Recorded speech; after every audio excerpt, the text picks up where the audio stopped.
Los 25.000 pesos es lo que llamamos el plusvalor. Listo, esto sería la plusvalía, ¿no? Muéstrela porque así, por el líder de esos trabajadores. Bien, el plusvalor. Bien, ¿qué sería el plusvalor? Vean, ¿no? La conclusión a sacar es ser burgués o sociólogo. Bien, 25.000 pesos. ¿Qué es el plusvalor? Es el trabajo del obrero que no va a ser remunerado. Muestren el salario y muestren el plusvalor. Muéstrenlo bien para arriba para que se vea porque están chiquitos y no se ve. Más o menos. Es un salario actualizado, ¿no? De la época. Bien. ¿Qué es lo que ven ahí? O sea, ¿qué es lo que estamos viendo acá? Bueno, que el trabajo del obrero, lo que va a recibir como salario, no está en relación con lo que produce ese obrero. No hay relación de trabajo en cuanto a lo que gana ese obrero y lo que va a producir ese obrero, ¿no? ¿Qué es el plusvalor? ¿Qué es el plusvalor? Es el trabajo del obrero que va a ser no remunerado. O sea, ¿producto de qué? Bueno, y ahí Marx ve la explotación del capitalismo. Producto de la explotación de los asalariados. ¿Dónde saca la ganancia el capitalista? ¿En la producción de la mercancía o en la venta de la mercancía? La producción, porque la ganancia de él va a estar justamente producto del trabajo que no va a ser remunerado a sus obreros, ¿no? Bien, ¿el salario qué es? Lo mínimo indispensable para que ese obrero subsista y se reproduzca, ¿no? O sea, la idea de que el salario tiene que alcanzar para la subsistencia y la reproducción. No sé, Cristian se casa con Agustina, ¿no? Por ejemplo, Agustina. Se casan ahí, bueno, y todo eso, y bueno, es para eso. Si ustedes, la idea del proletariado, la idea de que, bueno, en un sentido, bueno, ustedes también generan nueva mercancía, que es la mercancía llamada fuerza de trabajo, y es la que va a ser explotada y donde nuestro capitalista, nuestro burgués, va a obtener la ganancia.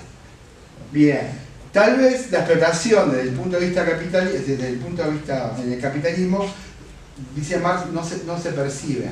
No es mucho más sutil, porque ahí dice, no, pero si yo recibo un salario, bueno, pero el salario no está en relación con lo que produce ese trabajador. Ellos produjeron mucho más de lo que ganaron, ¿no?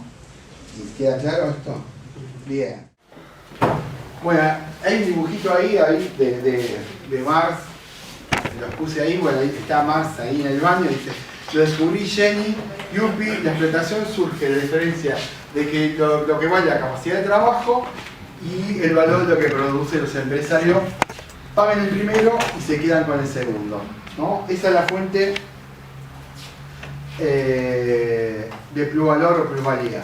O sea, vean esto que yo les decía, la diferencia entre lo que vale la capacidad de trabajo, que va a ser mucho menor de lo que produce ese obrero, ¿no? O sea, que lo que produce no está en relación con lo que va a recibir en cuanto a salario, ¿no? Y eso es lo que Marx llama la plusvalía, el plusvalor.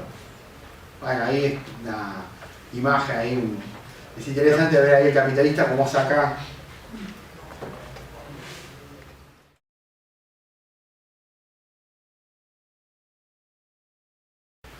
Dos tipos de plusvalía va a plantear Marx, la absoluta y la relativa. Pensemos que nuestro joven capitalista, ¿cómo se llama? Federico. Tomó el gusto y quiere ganar más plata. Si Federico quiere ganar más plata, desde el punto de vista de Marx, ¿qué tiene que hacer para ganar más plata? Mejorar el tiempo o aumentar las horas. Hay una palabra que dice, cuanto más ganancia usted va a tener. A mayor, a mayor producción, ¿qué va a haber? ¿Mayor qué? Tiempo. ¿Mayor qué? ¿Qué va a tener el obrero? ¿Va a ser más qué? Mayor explotación. Y ahí está, muy bien, viste, como obrero lo sabe bien. Bien, si él quiere, cuanto más ganancia usted quiere tener, ¿qué va a haber? Mayor explotación. Bien. ¿Y cómo se puede dar esa explotación? Y bueno, una a través de lo que se llama la pluralidad absoluta, que sería con la posibilidad de que se prolongue la jornada laboral. En vez de trabajar 8 horas, trabajan 10 horas. Alguien ingenuamente puede decir, bueno, pero va a recibir un pesito más. Bueno, pero ese pesito más que está recibiendo no está en relación con lo que produce ese obrero, ¿no? Bien, o sea que ese pesito que está sacando de más no está en eso. Y también le permite justamente, trabaja más, mayor gasto de energía, por lo tanto va a necesitar mayor, un poco más de plata para comer. Bien. La plusvalía relativa, ¿cuál es? ¿Cómo se logra? Y a través de lo que sería la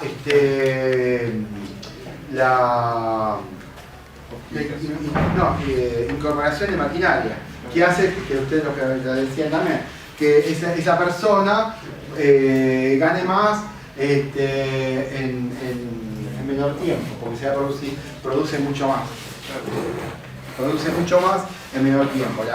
En vez de y con menos obreros, tal vez.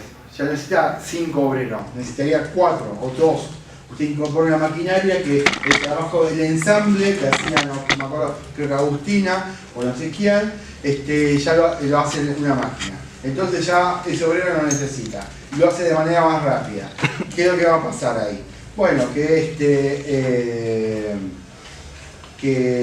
esa persona, que ese capitalista va a ganar mucho más en menor tiempo. ¿Bien?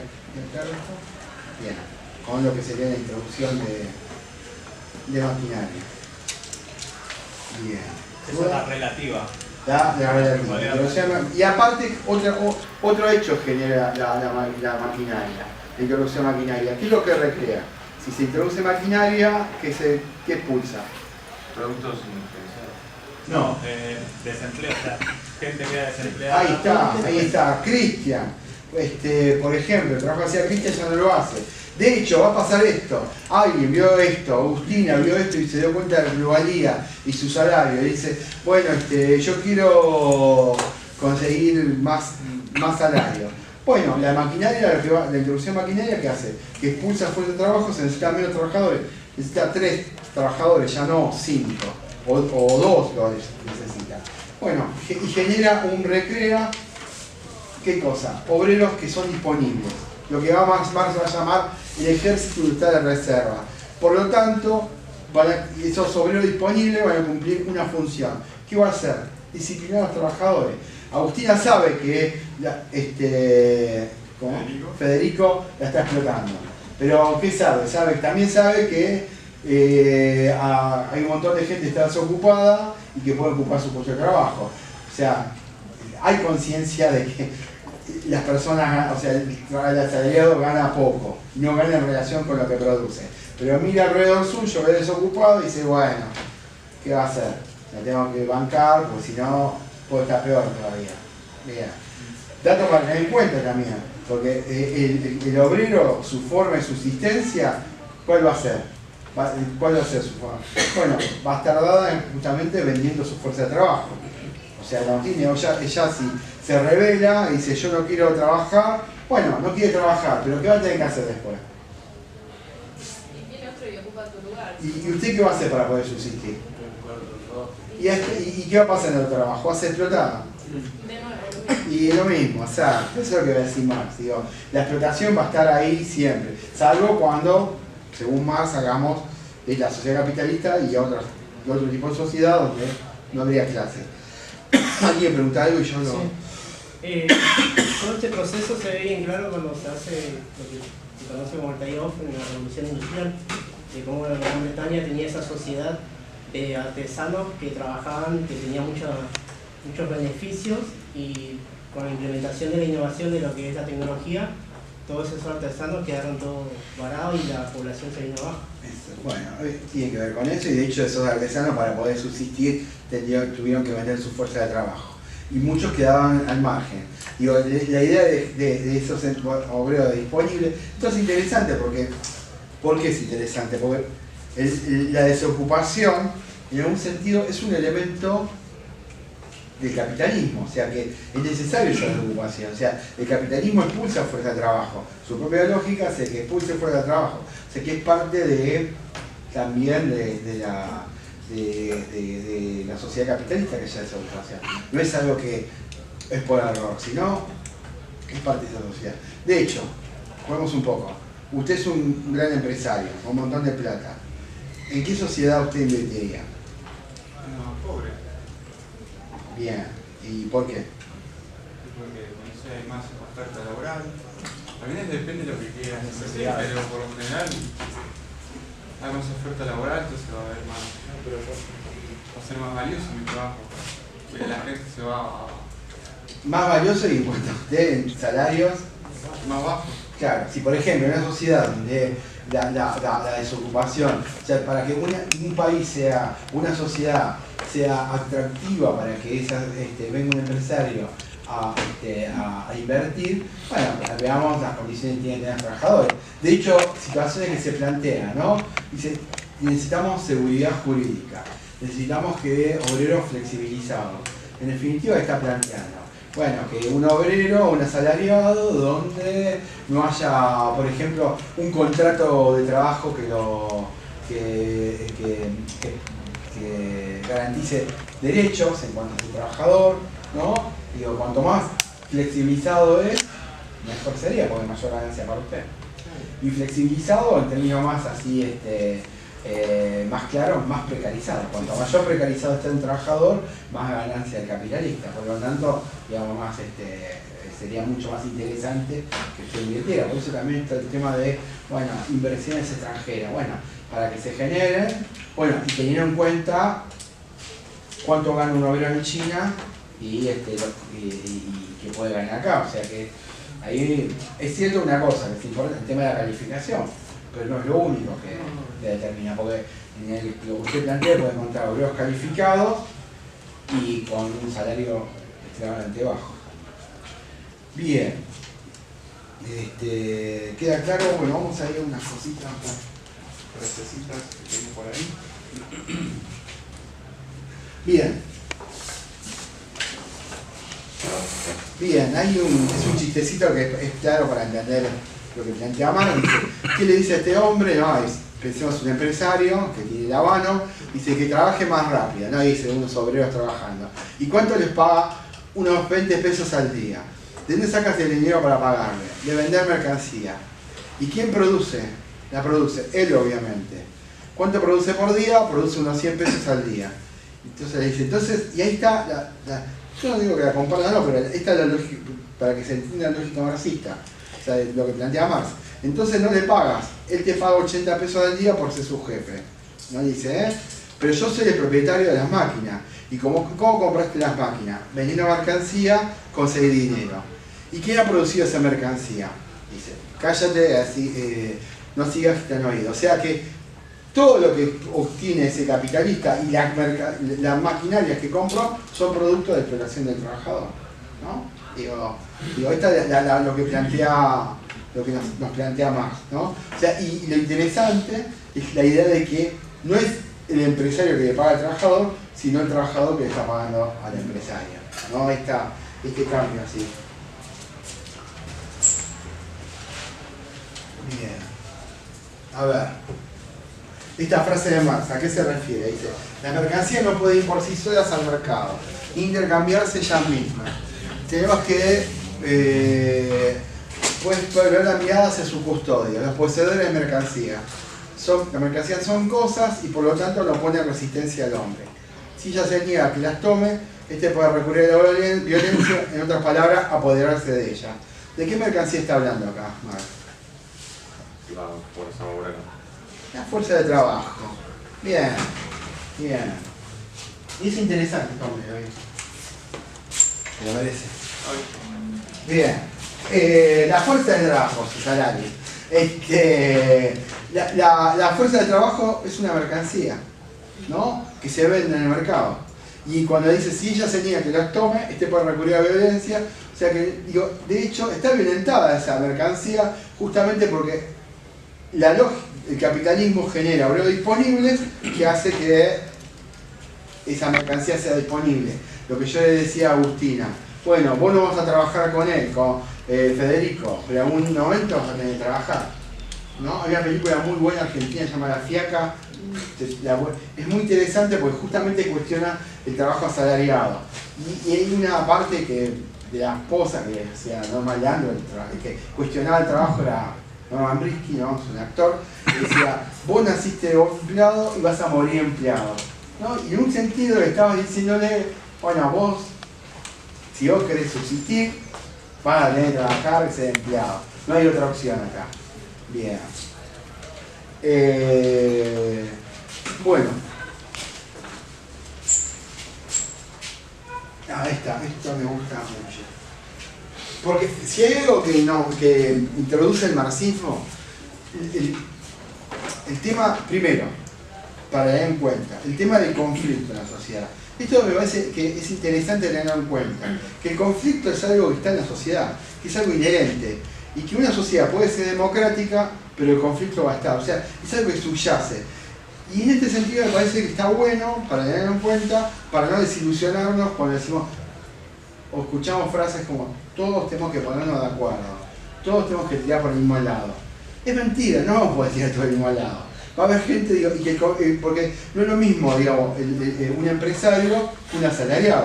Los intereses de uno y otro, en muchos casos son contrapuestos. Digo, que esa situación de conflicto es parte de la sociedad, está presente y que va a estar, y que vamos a ver cómo ese conflicto está en diferentes expresiones. Lo que tal vez podemos decir, ¿no?, que sería que teniendo en cuenta que el conflicto es algo inherente a las sociedades como la nuestra, cómo se resuelve el conflicto en democracia, ¿no? De qué manera se canaliza ese conflicto en la democracia. Y lo que quiero decir con esto es que no es que el conflicto, bueno, vamos a resolver un conflicto y ya ahí no va a haber más conflictos, sino que vamos a resolver un conflicto y seguramente van a surgir nuevos conflictos, y la idea es justamente ver, bueno, la confrontación y la resolución que se dé de forma democrática. Pero digo, el conflicto es algo inherente a las sociedades como la nuestra. Y la posibilidad de que sí, hay una cosa como está todo de acuerdo, en el sentido de que, bueno, que esa resolución del conflicto se haga dentro del sistema democrático. Bien, hay una frase de Marx que me parece interesante y que muestra justamente el tema del dinamismo en cuanto al conflicto que hay con respecto al salario, ¿no? Dice, el salario está determinado por la lucha abierta entre capitalista y obrero. Bueno, necesariamente triunfa el capitalista. Esto lo plantea Marx en el sentido de que en la situación del capitalismo, bueno, el capitalista corre con la ventaja de que, bueno, que el obrero puede decir, no quiero, pero siempre va a tener obreros que puedan ocupar su fuerza de trabajo, su espacio, su lugar de trabajo. Y ese obrero en algún momento, si no trabaja con un capitalista, va a trabajar con otro. El tema del salario está muy bueno. Dice, no existe ni justo precio ni jornada normal de trabajo. Tira la cuerda para reducir la plusvalía y el empleador tira la cuerda para aumentar la tasa de explotación. Me parece que esto resume en un sentido las relaciones que existen entre capital y trabajo. O sea, ustedes van a encontrar siempre una situación de insatisfacción en cuanto a que el capitalista que va a pedir. Y bueno, mayor flexibilidad, mejores condiciones de contratación para él, ¿no? En el caso de los derechos de trabajadores, tratar de anularlos o limitarlos lo más posible. Y el obrero, ¿qué va a tratar de hacer el asalariado? Bueno, tratar de atenuar su situación de explotación. Y en ese sentido no hay punto medio. Lo que podemos ver como esa tirada de cuerdo va para un lado o va para el otro. Y vamos a ver un momento histórico de donde tal vez está un poquito mejor la clase obrera y otro momento donde están mejor los empresarios. Un ejemplo, esta frase, la devaluación nos perjudica a todos. No. ¿Es correcto o incorrecto? Incorrecto. ¿Por qué? Hay muchas empresas que les conviene, si tienen costos Por ejemplo, en pesos y ganan en dólares. Ahí está, ¿estás? Bueno, ahí está. Exportan. Bueno, las empresas exportadoras reducen su costo laboral y todo. Digo, por eso, a eso voy. Ese es el punto. Tal vez si yo soy asalariado, una devaluación sí, de hecho soy asalariado y me perjudica. Ahora bien, para una persona o una empresa que trabaja exporta lo que produce, bueno, las ganancias van a ser mayores. Cuanto mayor la devaluación, mejora los costos en cuanto de lo que sería de su producción, porque los costos tienen pesos y las ganancias de $500. Buenísimo. Bien. O sea que eso es interesante, porque muestra el tema de, bueno, algo que escuchamos, sí, la inflación nos perjudica a todos, y en realidad no. Bueno, y a eso también tenemos que pensar empresas formadoras de precios, ¿no? Intermediarias que también tienen ganancias. Bueno, o sea que en un sentido hay grupos que se benefician y otros que no. Tal vez puedo decir, bueno, una mayor parte de la población, que la que es asalariada, deteriora sus ingresos. Deteriora. Bien. Bien, digo, esto me parece interesante porque, sobre todo porque para ser más realista con respecto a los problemas que tiene una sociedad y el tema de, bueno, pero se pelean y bueno, sí, realmente el tema es eso, o sea, que hay pelea y de hecho está bien, y porque en un sentido esa pelea tiene que ver con la posibilidad de mejorar las condiciones de uno o de otro, digo, bueno, es eso, digo, bien, a ver si yo lo pongo acá. Dice, bueno, esto demuestra más o menos lo que les decía. Yo iba a decir que le bajaran el sueldo, y usted vino a pedirme aumento. Dejamos todo como está y los dos contentos. Bien, digo, en algún sentido, este acuerdo tiene que ver con eso, o sea, que uno quería bajar el sueldo y el otro, digo, esto es simboliza tal vez justamente las relaciones laborales, digo. Bien, y ahí puse como una especie de mapa de conflictos, ¿no?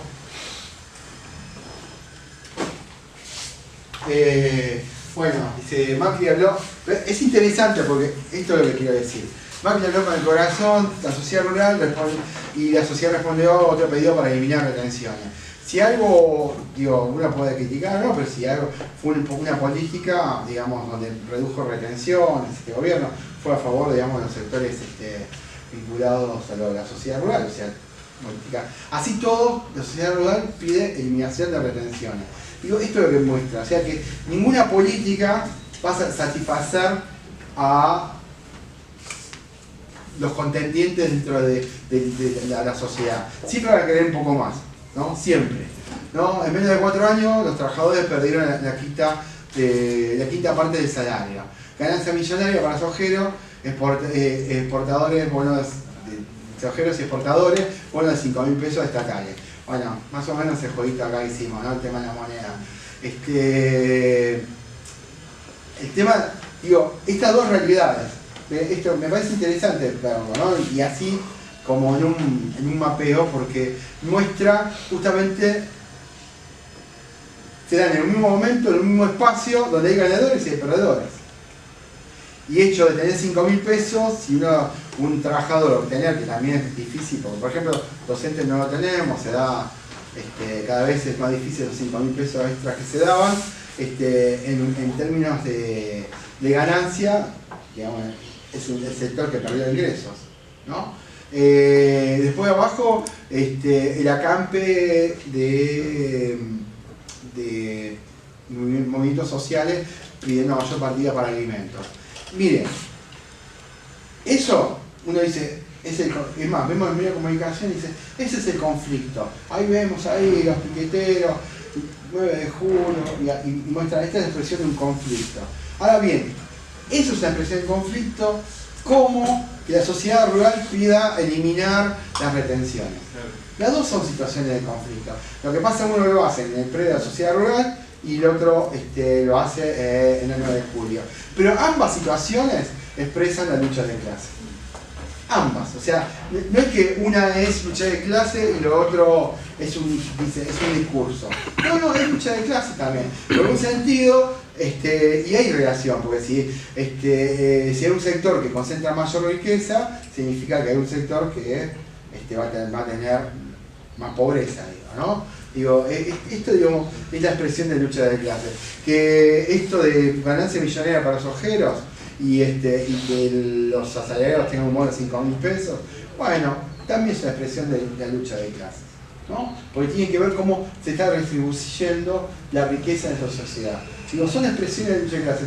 Uno piensa, insisto, lucha de clase, o google lucha de clase, y van a encontrar un montón de cosas así, ¿no? Y en realidad son todas expresiones de lucha de clase. Como por ejemplo, también, que tiene que ver algo novedoso, que tiene que ver con los nuevos trabajos que existen en la sociedad ahora, que son trabajos que son precarizados, ¿no? Bueno, y ahí hay una imagen que simboliza mucho, eso es, ya se lo usted, el caso de la chica esta que era repartidora de pedidos ya, uno de esos, y estaba con la nenita que la iba a llevar al jardín, o no sé, a la guardería. Pero digo, ahí es interesante, porque hay una situación de doble explotación, como mujer, digamos, el tema del trabajo de madre, ¿no? Que no tiene ningún tipo de salario, y a su vez un trabajo precarizado como es la de repartidora, sin obra social, sin nada, sin ningún tipo de cobertura, ¿no? Y con un ingreso bastante bajo. Sí, ahora sí, dígame. Sí, no, escuchaba.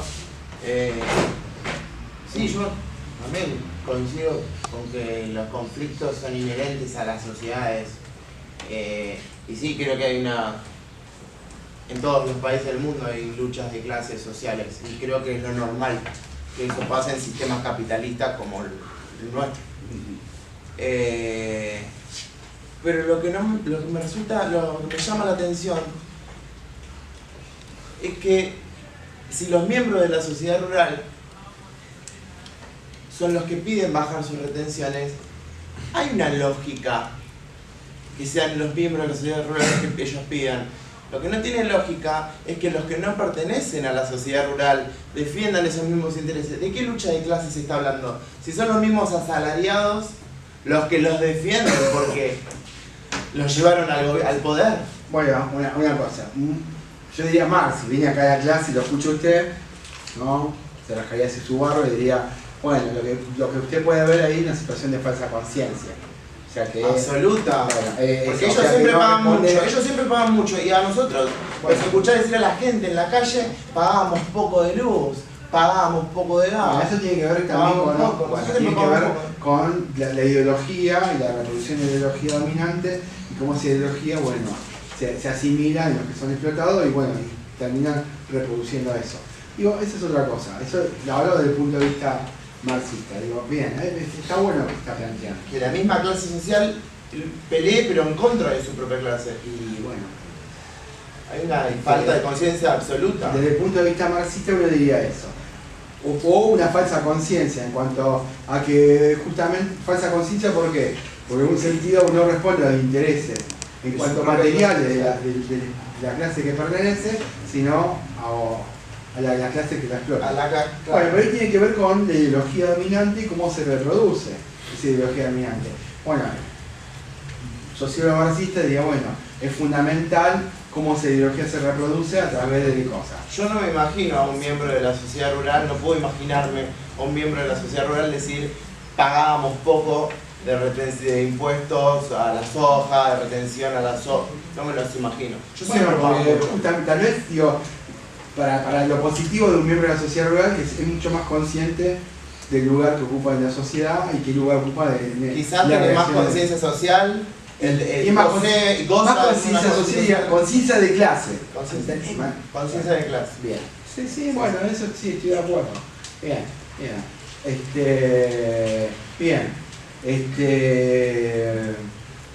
Ahora si quieren, bueno, vamos a ver un poco el tema del concepto de superestructura y vamos a ver el tema de la ideología, ¿no? Cómo se reproduce también la ideología dominante. Pero es buena, su observación es interesante. De hecho, justamente hemos visto conflictos donde están vinculados a actores vinculados a grupos más concentrados de lo que sería el sector agropecuario y acompañado ese conflicto con la sociedad, ¿no? Con una parte importante de la sociedad que no tenía, la única tierra que tiene es la tierra de una maceta en el balcón, pero acompañó eso. Digo, creo que fue toda la lucha de la 125, ¿no? Y todo. Que fue interesante, pero sobre todo fue interesante eso es que, porque cuando se cortaban la ruta, los productores, los ojeros, decían que era un acto patriótico, ¿no? Y si un piquete de una calle, y eso es conflicto. Bueno, ahí tiene que ver también el lenguaje que se utiliza para uno y otro, demuestra la legitimidad que tiene uno u otro actor social. Pero ambas situaciones son lucha de clases, ambas. Y yo no lo estoy diciendo en forma peyorativa, estoy diciendo, bueno, desde el punto de vista marxista, son expresiones de lucha de clases. No, es eso, digo. Y ser consciente de eso, en ese sentido me parece que debemos decir. Sí, ¿quién iba a decir algo? ¿Por qué los capitalistas siempre buscan ganar más y no paran de explotar? Siendo que ya llegaron a un punto bastante alto y necesitan seguir. ¿Qué se da eso? Lástima que ningún capitalista acá nos pueda responder eso. Pero... El ser humano es ambicioso. Ahora sí, dame, a ver. El ser humano es ambicioso, todos queremos más de lo que tenemos. Tengamos poco, tengamos mucho. Entonces es una característica. Bueno, una es esa, bueno, si los Hobbes tienen que plantear un poco eso, y otra también que la lucha de clases no se da solamente entre asalariados y capitalistas, sino entre los propios capitalistas. Ustedes pueden ver la lucha de capitalistas en cuanto a apropiarse de ese espacio o empresas y hasta monopolizarlas, digo, sí, eso se da, digo, la lógica también tiene que ver con eso. Que la lucha también se da desde el punto de vista de Marx, va a decir, esa lucha no solamente se da entre obreros y capitalistas, sino entre los propios capitalistas. Bien, a ver, hay un librito de un coreano, se llama La Sociedad del Cansancio, que hace referencia sobre todo a los nuevos empleos y a la chica que está en la bicicleta, ¿no? Que tiene que ver con esos nuevos empleos. Este es un autor que dice Byung-Chul Han, es un autor coreano, y escribió un librito muy lindo, se llama La Sociedad del Cansancio, y él plantea una cosa que es interesante, el cambio de la sociedad, que hubo en la sociedad, ¿no? Dice la sociedad disciplinaria a la sociedad de rendimiento, ¿no?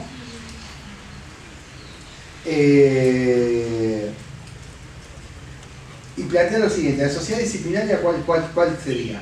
Bueno, la que analizó Marx. ¿Cuál es la sociedad disciplinaria? La sociedad donde está el obrero, trabajando en una fábrica 12 horas, tenía un capataz que lo estaba viendo, controlándolo, y vino que hiciera, o sea, que trabajara, ¿no? Esa era la sociedad disciplinaria, se basaba en el disciplinamiento del obrero, ¿no? El control a través de la observación. ¿Cuál es la función del capataz de Agustina? Y bueno, controlar ahí, que estén observando y que estén trabajando ahí, y el capitalista también, ¿no? El ejemplo más claro, si quieren, si quieren verlo un poco más divertido, tiempo moderno, Chaplin, bueno, es un claro ejemplo del trabajo en la sociedad disciplinaria. O sea, es muy buena crítica, a tal punto que lo que trata de muestra Chaplin, que es una obra de arte, veanla, tiempo moderno, trata de disciplinarle o condicionarle los horarios de comida, ¿no? Que eso también estén automatizados, de tal manera que él pueda controlarlo. Digamos, ese sería un ejemplo claro de lo que sería sociedad disciplinaria, ¿no? Control total, digamos, de la persona, ¿no? ¿Qué pasa en la sociedad disciplinaria? El que es obrero, lo deja ver el patrón y ¿qué hace? Y capaz que se afloja un cacho, con un mate, dice un chiste y todo eso. O sea, la mirada del patrón, el capataz, bueno, es que lo vuelve de nuevo a la situación de explotación. Y en ese sentido, ya voy, hasta tener una ventaja, porque en un sentido, cuando no lo miran, siente un poco de libertad para hacer algo. En la película, en La Fiaca, está muy bueno. Hay una parte, hay un personaje que está en una oficina. Hay un personaje que lo único que hace controla que venga o no el jefe. Y dice, ahí viene la chancha, ahí viene la chancha.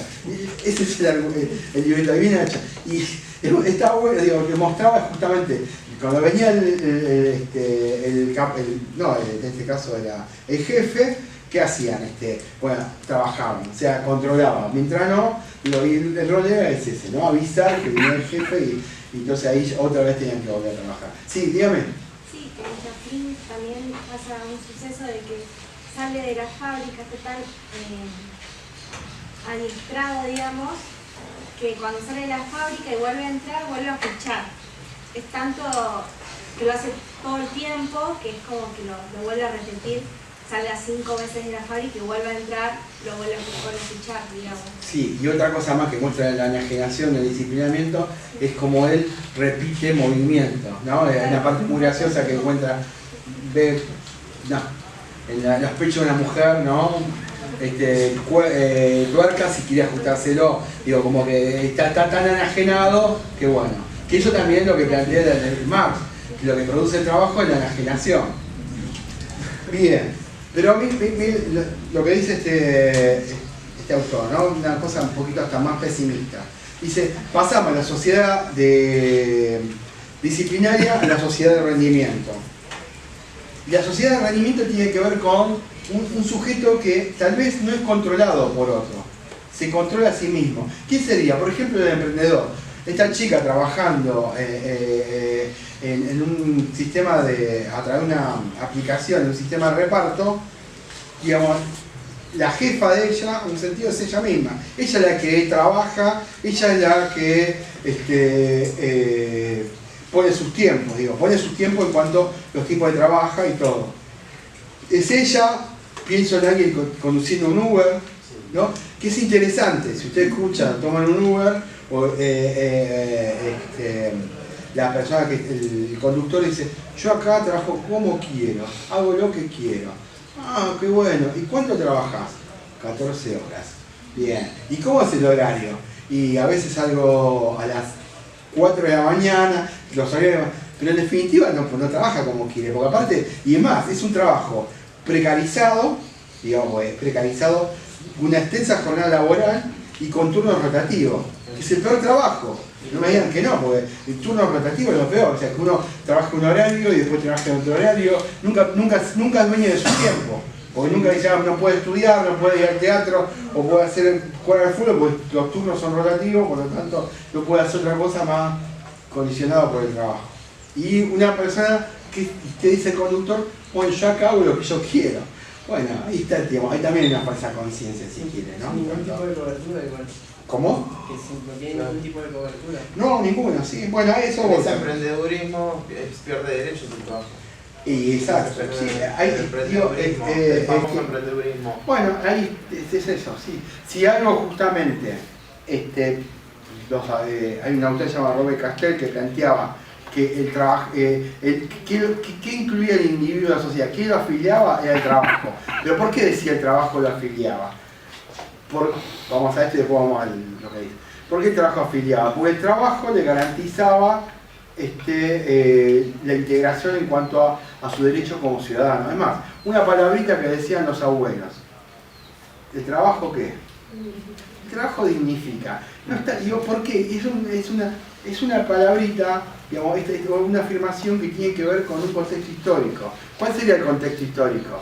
El tema de que si uno trabajaba, lograba la dignidad. ¿Y cómo lograba la dignidad? No sobreviviendo, o sea, teniendo plata para un sanguchito, sino que trabajaba, tenía la posibilidad de tener una obra social, de comprarse una casa, de irse de vacaciones. La dignidad tenía que ver con esos derechos. Los derechos que tiene, hasta si quieren, de ciudadanía social, ¿no? De esparcimiento, insisto, de salud, el tema de la casa, estudiar, ¿no? Tiene que ver con esos derechos. Bien. Vamos al tema del sujeto actual. No lo define como el sujeto disciplinado, sino de la sociedad de disciplinamiento, sino el sujeto de rendimiento. Dice, el sujeto de rendimiento está libre de un dominio externo. Es cierto. El sujeto de rendimiento está libre de un dominio externo. No hay nadie que lo está diciendo, vos tenés que trabajar, vos tenés que hacer esto, lo otro. No está ese dominio externo. Que lo obliga a trabajar o incluso que lo explote. Es dueño y soberano de sí mismo. De esta manera no está sometido a nadie. O mejor, y ahí cambia, dice, o mejor dicho, solo a sí mismo. En este sentido se diferencia el sujeto de obediencia, que era producto de la sociedad disciplinaria. La supresión de un dominio externo no conduce hacia la libertad. Más bien hace que la libertad y coacción coincidan. Esto es lo que yo decía con la persona que maneja Uber. Yo soy libre, pero en definitiva, ¿cuántas horas trabajás? 15 horas, horario rotativo. Bueno, En definitiva no hay libertad ahí, ¿no? O sea, la coacción lo asocia con la libertad. Así, el sujeto de rendimiento se abandona a la libertad obligada o a la libre obligación de maximizar su rendimiento. El exceso de trabajo y rendimiento se agudiza y se convierte en autoexplotación. Esto es mucho más eficaz que la explotación por otro, pues va acompañada de un sentimiento de libertad. El explotador es al mismo tiempo el explotado. Víctima y verdugo ya no pueden diferenciarse. Esta autorreferencialidad genera una libertad paradójica, que a causa de la estructura de obligación inmanentes a ella se convierte en violencia. Las enfermedades psíquicas de la sociedad de rendimiento constituyen precisamente las manifestaciones patológicas de esta libertad paradójica. Es interesante porque en definitiva este tipo, digamos, esta